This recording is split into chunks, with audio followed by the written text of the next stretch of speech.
Cheers.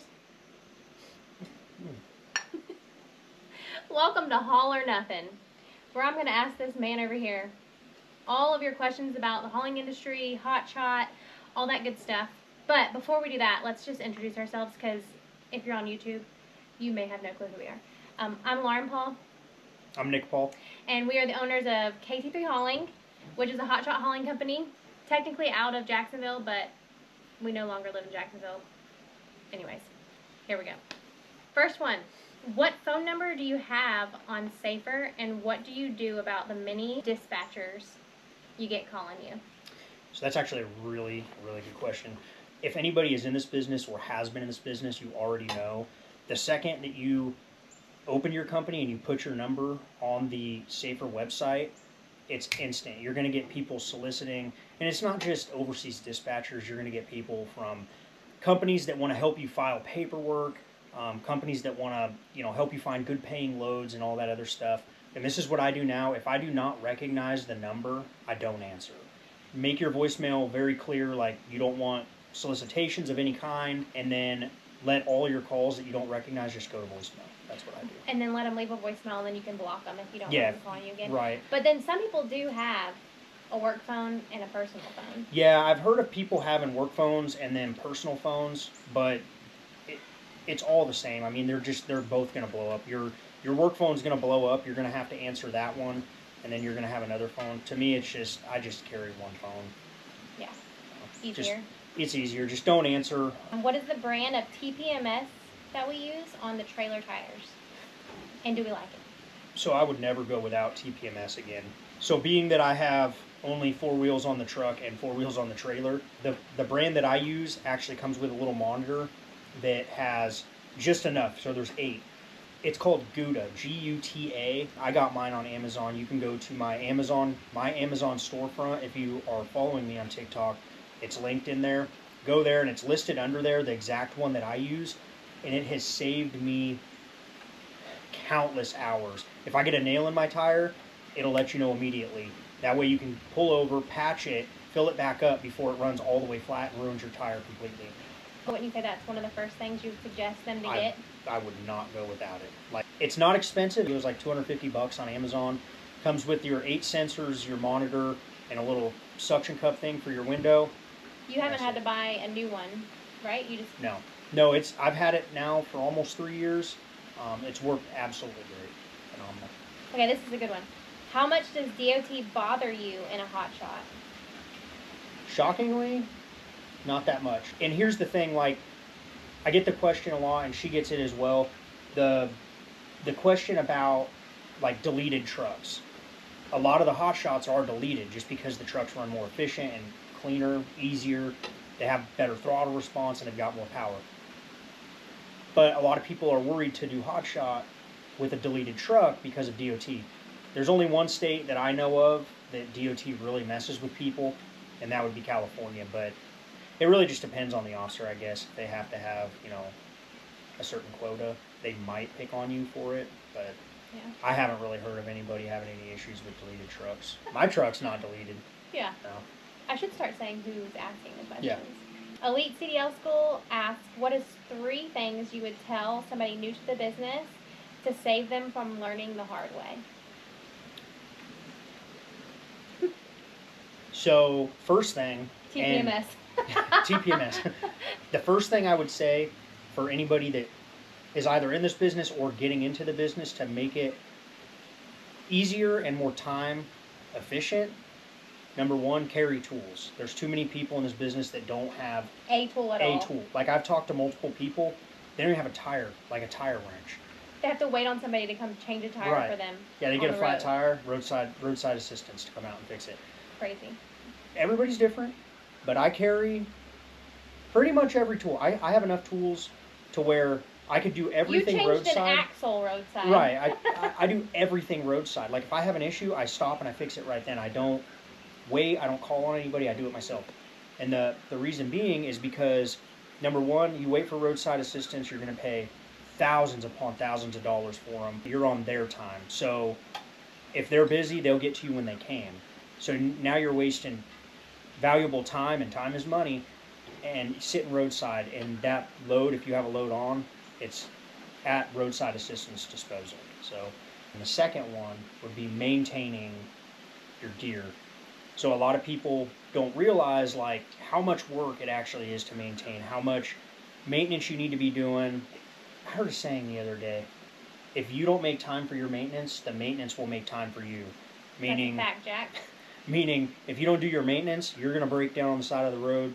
You know, you're not changing your oil on time. You're not going to have the option. You're not going to have the option. It's going to make time for you. So if you need to, like, write out a schedule for each month. There's apps. There's apps for that. Like, check out one of the apps is called Fuely. I used to use it. I use Notes now on my phone, and I have like when the miles were, the date, and then exactly what I did. So then, you know, I can plan 2 weeks out on exactly what maintenance. I can order all of my parts and all that online and get them. So. Yep. And it does not matter what kind of equipment you have. No, it could be all of it needs maintenance. Yeah. 100%. Yep. The third one, I didn't do that one. Okay, yeah. The third one was learn how to balance your home life and work life. Like, don't stay on the road for 2 weeks and then come home for a week and spend all of that time working on your gear. What I try to do is, if I'm on the road for 2 weeks, I do my maintenance on my reset. Or, you know, whenever I'm done running for the day. But that's what I try to do. And then when I come home, I try not to do any maintenance. No repairs, no cleaning of the truck. I want all that done prior to even getting home, so when I'm home, I'm completely done. There's been times where you have to do it when you get home. Sometimes you don't have and a choice. You usually take like one of the first days that he's home and just get it out of the way. Sometimes you don't have a choice, but yeah, that's what I try to do. This is a good one for the people who are just starting, who probably don't even know what a carrier packet is. But Alvin asks, are the carrier packets something you have to fill out each time that you take a load? No. So once you fill out a carrier packet for a specific brokerage, like let's just say because they're such a big brokerage, TQL, it's a one and done. That's it. The only time you would ever have to refill out a carrier packet is if there were a change in the status of your company. Like, let's say you got different insurance, and it'll flag in their system that your insurance has changed. They'll send over a carrier packet of some sort, but it'll be pretty much just to maintain that COI, that certificate of insurance. So if you keep the same insurance, you change nothing on your company, yeah, it'll never change. You fill it out once. One and done. Yeah. Like, I've filled out thousands of carrier packets, and I rarely have them come back and say that they need a new one unless something minor has changed. Yeah. Olson asks, where do you order your bearings and your seals at? So I try not to order my bearings and seals. I have a trailer shop in Jacksonville, Florida called What Now Trailers, or What Now Trailers, WATNOW, and they're absolutely awesome. They're so awesome. Yeah, if you haven't been there and you're in town, check them out. I have gone there without him, and all I did was just mention his name. They knew who he was talking about, and they sent me, which I'm not going to say they're going to do this for everybody, but they sent me with some bearings. Yeah, and seals. I went in there 2 weekends ago when I was doing my Navy Reserve stuff, and I needed some seals for my trailer, and he just threw a whole bunch of them in there for free. He's so nice. It's just a mom and pop shop. Yeah, and if you're like a loyal customer, he takes such good care of you. Yep. So if you're in that area, or even if you're just driving through, because we don't live there now, but if he's in the area driving through, he makes sure and stops there, even if he doesn't necessarily need the stuff right then. Nope. I always go in there and stock up. You can't beat the price of their electric brakes, their bearings, their seals. Even if you're trying to find those parts on Trailer Parts Outlet or Amazon or whatever, their price is going to beat all of them, and the quality of their parts are 10 times better. Yeah. Okay, Chambers Hauling. How often are you changing your bearings, greasing them on the trailer? It seems like you do it quite often. You got to. Especially if you're running grease bearings and not like oil bath, the grease breaks down really fast. And a lot of people don't realize what's called a drop point. So the drop point of like the grease I use is Red and Tacky. Red and Tacky's drop point is 550 degrees Fahrenheit. So when it reaches 550 degrees, it'll actually start breaking the grease down and really thinning it out, and that's when you're going to start having, spun bearings and fires. Your trailer will literally catch on fire. You start seeing the smoke Start back seeing there. the smoke back there. So you really need to grease them. In the summer, I try to do mine every 8,000 miles, 10,000 max. And in the winter, I'll do them every 10,000, 12,000 miles. But yeah, I do them often. At least once a month I do them. I try to say every other oil change I'll do them. And that's about once a month. So I change my oil twice. If you don't know Nick, before he was even in this business, he takes care of his things. Like our trucks, our cars. This is just who he is. So if you think he's doing maintenance a lot, he is. Because he makes sure these things run and stay running. That's just in his, I don't know, brain, his genes. His dad is a fixer too. So yeah. This is just what happens. Yep. It's my life. Okay. So Cassie asked, can you explain what a factoring company is? Yeah, so a factoring company is essentially a company that you submit your documents, your proof of delivery, your bill of lading, and your rate confirmation to, and they will pay you same day or next day for a small fee. Now, a lot of people think if you're factoring your loads, you're not doing well, or you should be trying to eliminate factoring companies.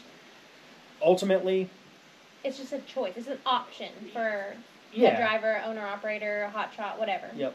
The average for a factoring company is like 3%. We have a lower percentage with our factoring company, but for us, let's just say 3% is worth it because, one, you don't have to sit there and track that invoice for months. 30 to 60 days, 30, right? Or 45, more? 60 days, yeah. So you don't have to sit there and track them. And then what happens is if, let's say within that time period you're waiting to get paid for that load, let's say that brokerage goes out of business, you're going to take the hit on that because more than likely they've got multiple carriers that have already filed on their bond. So their bond's going to be expired. They're not going to have any money left on their bond to pay the carriers. So what's going to happen is you're going to be waiting all that time to just not get paid. That worst case scenario. But a factoring company, if they're true non-recourse, they've already paid you, and then they go after the brokerage, and if their bond is expired or out of money, then the non-recourse factoring company takes the hit on that. So yeah, I think it's worth it. It's more of an insurance policy than anything. Yeah, a shed. Huh? This one's from Mark. Is there much difference between a 38-foot and a 40-foot trailer versus like loads available? Yeah. I feel like you see brokers just put requires 40-foot trailer. Yeah. So even if the load's not 40-foot. The Hotshot game, if you don't have a 40-foot trailer, you'll see this often because when a shipper or a broker requests a full trailer load, a full trailer is 40 foot. That's industry standard. Like that's a Hotshot setup, 40 foot. If you're running with a 30, let's say a 32 foot or a 35 foot, whatever it might be, you're going to set your max length on the load board to that length. Now, a lot of them set their trailer length requested as 40 foot, so those are automatically going to be eliminated. So all you're going to be seeing is partial loads. Now, let's say you do have a 35-foot trailer and you set it out to 40 foot. What's going to end up happening is you're going to call on that load and they're going to say, okay, how long's your trailer? What style trailer do you have? You're going to say 35-foot Hotshot. They're going to say, oh, they requested a 40-foot. Even though the load is 12 foot, they're requesting a full 40 foot because I'm sure you can still do fine with a. You can get by. A lot of guys do, but it'll just be harder to weed out the loads that you're able to take. You really limit yourself. Yeah. Well, I think that's all the questions that we got today. Y'all feel free to drop more questions below, and I'll make another one if y'all enjoyed this. Yeah. It's kind of fun. Yep. I feel like I'm a talk show host. I know. See ya. Ew, do not wave like that. Can you do like a manly wave?